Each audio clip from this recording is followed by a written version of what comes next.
What do you think the impact of the ETF is on the forward fundamentals of Bitcoin? Well, I mean, it's just a structural up move. So you said 4x is what it is? Yeah, so that would be 200,000, 240 from 60 today?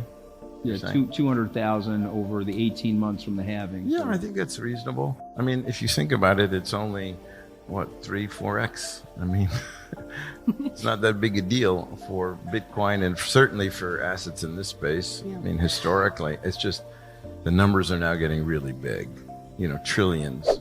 The world's largest cryptocurrency by market cap, Bitcoin, is currently trading above $70,000, marking its highest daily close in the last 10 days as of Monday. This surge came amid an upbeat first trading session on Wall Street for the week, signaling a positive shift in sentiment towards Bitcoin and its associated spot ETFs, which saw a notable increase of almost $5,000 on the day. After a period of outflows, spot Bitcoin ETFs are experiencing a resurgence, with net inflows of $15 million recorded on Monday, as shown in data from Farsight Investors, a London-based investment management firm. Leading the charge was Fidelity's FBTC, with $261.5 million in inflows, followed by BlackRock's ibit at $35.5 million, while GBTC faced $35.1 million in outflows. Despite recent market volatility, the resurgence in spot Bitcoin ETFs, buoyed by the anticipation of the upcoming halving event in April, points to a growing optimism. During a live panel at the 2024 Digital Asset Summit in London,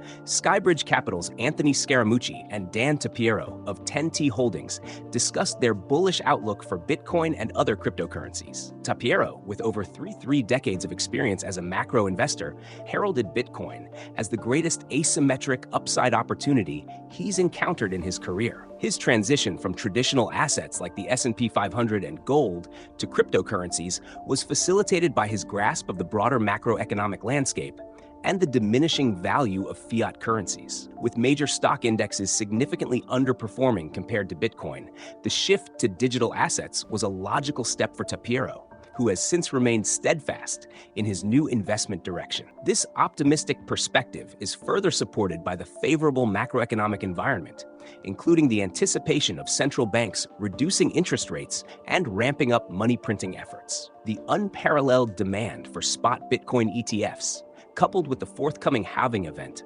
underpins Scaramucci and Tapiero's bullish stance on cryptocurrencies for 2024 and beyond.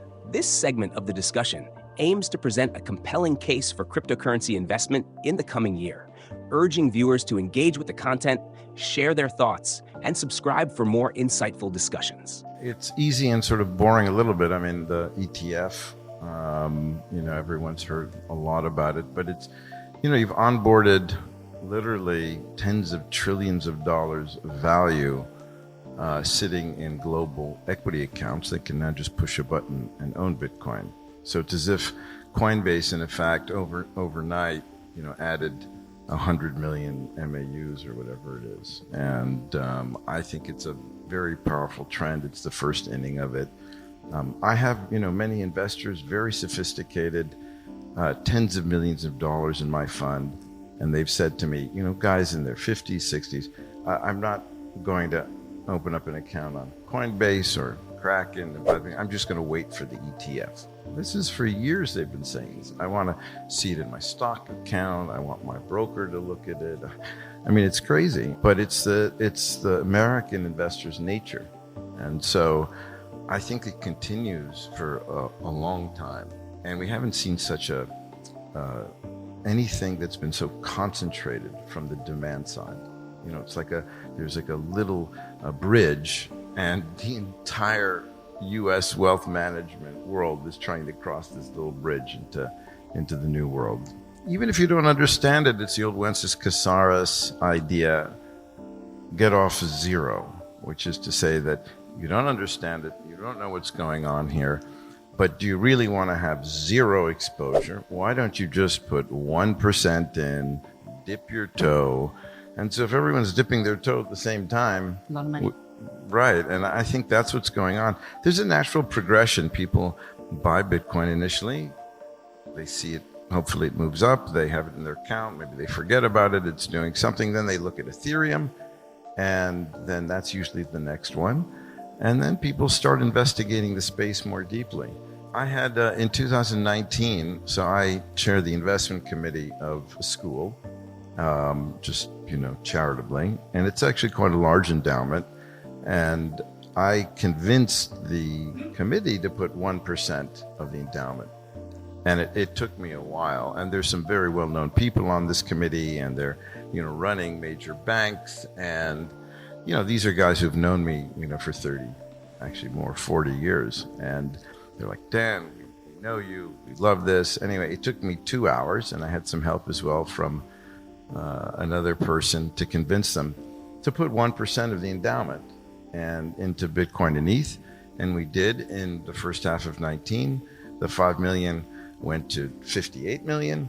Everyone was trying to, sell, and they were like, oh my goodness, this has blown out the performance of the endowment, the best performing high school endowment in the US. And then it went down to 13. And, Dan, what did you do to us? Still up, at 2x. It's now, I don't know, over 60 million. And everyone knows I haven't gotten a single message on it yet, because I said, look, we're going to buy it and we're going to hold it for 10 years. And I don't want to hear about it for 10 years. In a previous interview, Anthony Scaramucci presented a compelling case for a 400% increase in Bitcoin's value by the end of 2025. He grounded his prediction on a data-driven analysis, extrapolating from past market cycles.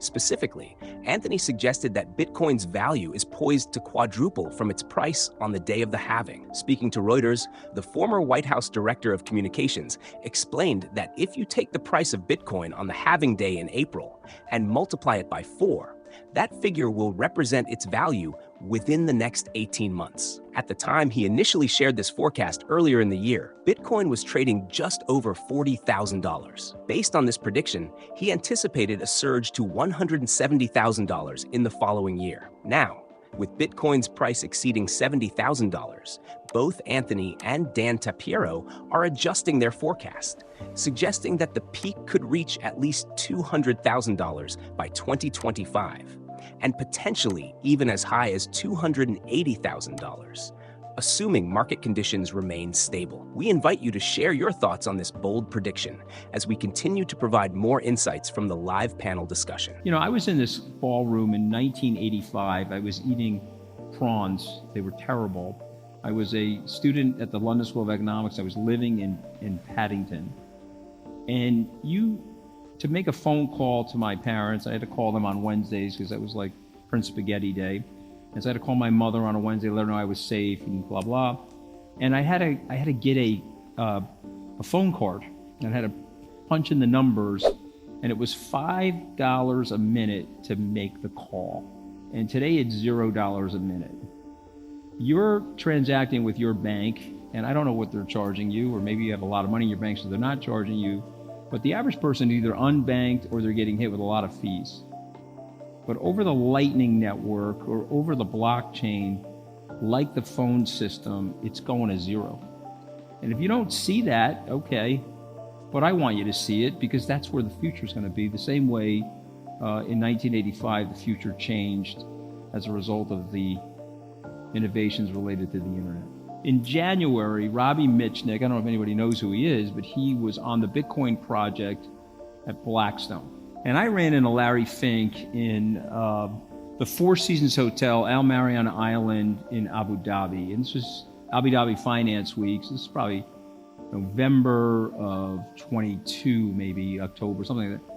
And I'm in the lobby with him, and he says, hey, you like Bitcoin? I said, I do. He goes, I think Bitcoin sucks. Larry Fink. I just made this big investment in Circle. I love stable coins. I said, okay. I said, you have to do more homework on this because anybody that does the homework, anybody that does the Tapiero-like fundamental homework, it's a one-way ticket towards the asset. You're not doing the homework and saying, I'm not buying the asset. And so Larry, to his credit, did the homework, sends Robbie Mitchnick to see me. Robbie says to me, this place is very bureaucratic. If I don't get outside money into this BlackRock Bitcoin Trust, they're going to kill the project. And I think you know my partner, Brett Messing, right? So he's our chief investment officer. And so he wired Robbie $10 million Skybridge was the first outside money into the BlackRock Bitcoin Trust prior to its application filing for the ETF. Well done. And yeah, but I'm not patting ourselves on the back. I'm just telling you, it was at the bottom of the market. Nobody wanted it. BlackRock was defensive. It is the largest ETF launch in the history of BlackRock. Again, apply context. You've had good days in your life and you've had bad days in your life. But when you're having the bad day, you got to keep going. You know, we didn't know if we were going to stay in business, not stay in business. I'm in Brioni today, but I thought, man, I'm heading for a barrel and suspenders. I mean, this could be really bad for me and my family. But when you're in, what did Churchill say? When you're in hell, when you're going through hell, keep going. And believe, if you've done the homework, you've got to believe in yourself and you got to make that bet. Meanwhile, a British computer expert named James Howells finds himself in a legal battle with the Newport City Council, seeking permission to excavate the city's landfill. This quest stems from a costly mistake: the accidental disposal of a hard drive containing 7,500 Bitcoin by his ex-partner. Today, this digital fortune would be worth at least $500 million. In an attempt to recover his massive loss, Howells proposed to the council that he be allowed to search the landfill, offering to reward the city with 25% of the recovered cryptocurrency's value. Unfortunately, his request was denied due to concerns over potential environmental harm. Undeterred, Howells has now taken legal action, backed by a consortium of hedge fund investors. These investors are not only financing the lawsuit, but are also prepared to supply a team of specialists in search and data recovery. In exchange, they will claim a share of any Bitcoin successfully retrieved. Presently, the lost Bitcoin is valued at approximately $525 million. But Howells is optimistic about the digital currency's value soaring even higher by year's end, predicting it could make his hard drive worth over £1.5 million. This saga raises compelling questions about the balance between personal recovery efforts and environmental stewardship. Howells remains resolute, unwilling to simply walk away from such a significant personal asset lying buried in a landfill. This story not only highlights the dramatic consequences of a digital age mishap, but also ignites a discussion on the responsibilities and challenges faced in our increasingly digitalized economy.